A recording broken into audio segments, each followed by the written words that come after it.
Hello and a very warm welcome to Future Comms.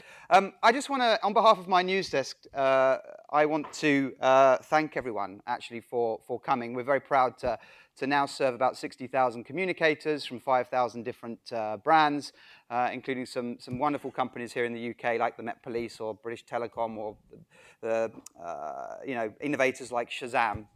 But we really do see it as our role to contribute to the positive future and confident future that we think awaits the PR industry. However, we do not think it should actually duck any of the challenges ahead of it. And that's what today is actually all about. So essentially, first of all, I just wanted to run you through a case, because I'm sick and tired of PR technology vendors actually talking the talk but not walking the walk. So I'm actually going to take you through our view on things very briefly. So I've stolen a quote actually from our keynote speaker Robert Rose's book. Right now, PR as a function is at an inflection point between what we're comfortable with, what we have permission to do, and what's possible. And this was from the VP, Eduardo Conrado, over at Motorola.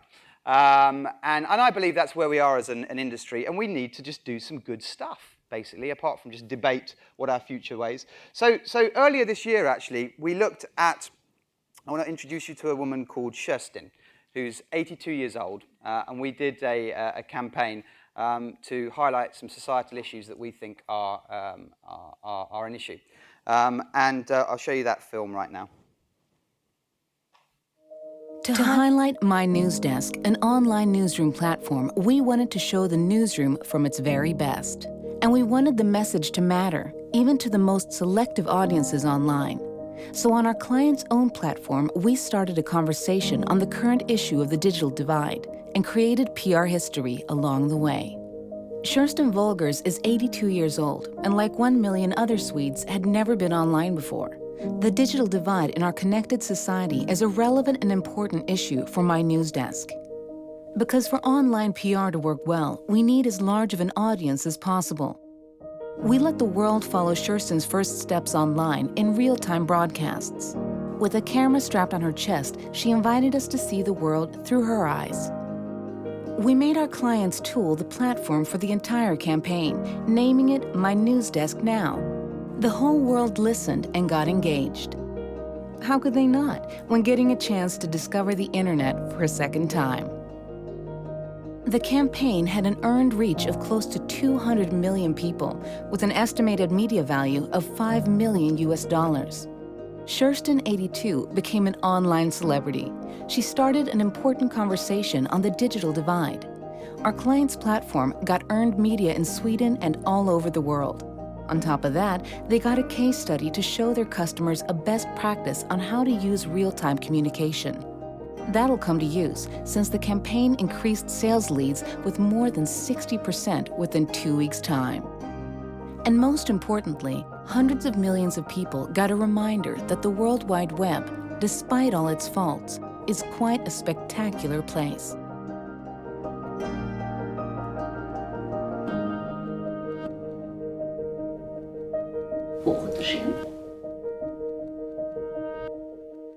So there you go, there's Kerstin. And I just wanted to share a few lessons, actually, from that campaign. I guess it's today's first case study. From my perspective, from the CMO's perspective, I'm the CMO at Mynewsdesk, and it was interesting, talking to some industry leaders that they've talked to more CMOs in the last 8 months than they've talked to in the last 8 years. Yeah, we had a newsroom, of course, and a landing page, and we're very pleased with the results, and we're all a bit nervous because it's actually been nominated in Cannes for one of the global PR Lions. But the lessons actually behind it is all around purpose-driven storytelling.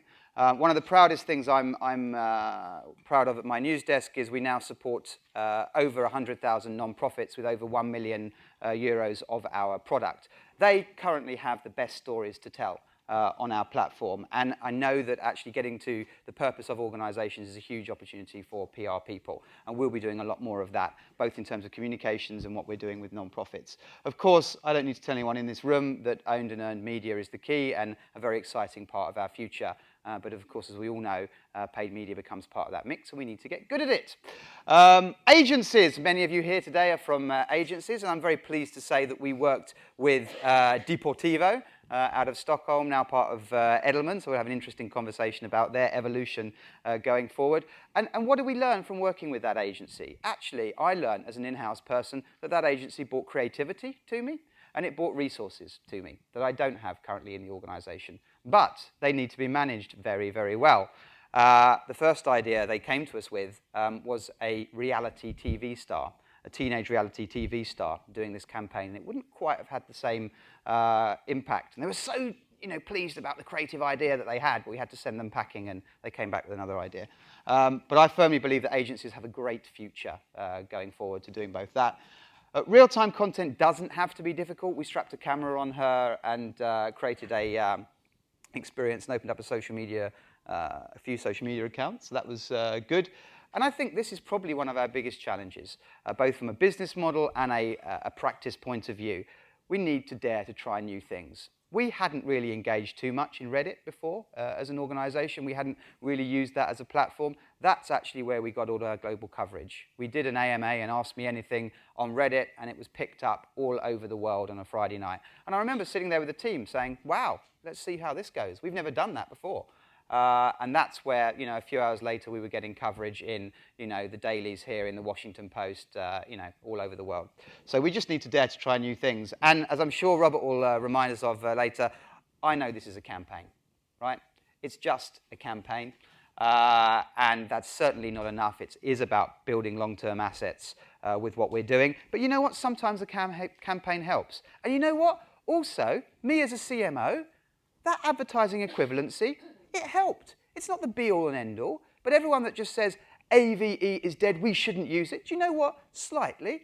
It helps me actually say it reached 200 million people, it got $5 million of... Now, if there's no outcome to that, the most important thing for me, of course, is the 60% increase in sales leads and the conversion I can do in terms of dollar value, in terms of ROI.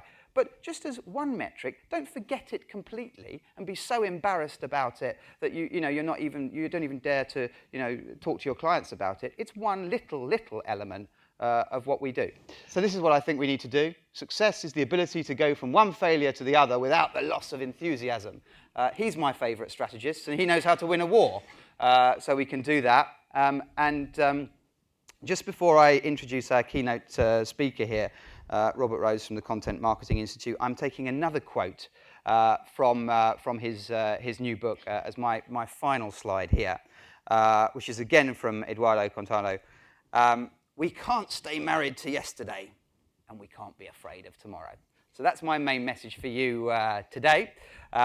Take it as a personal message if you want, if you're about to get divorced, or a message about your own business.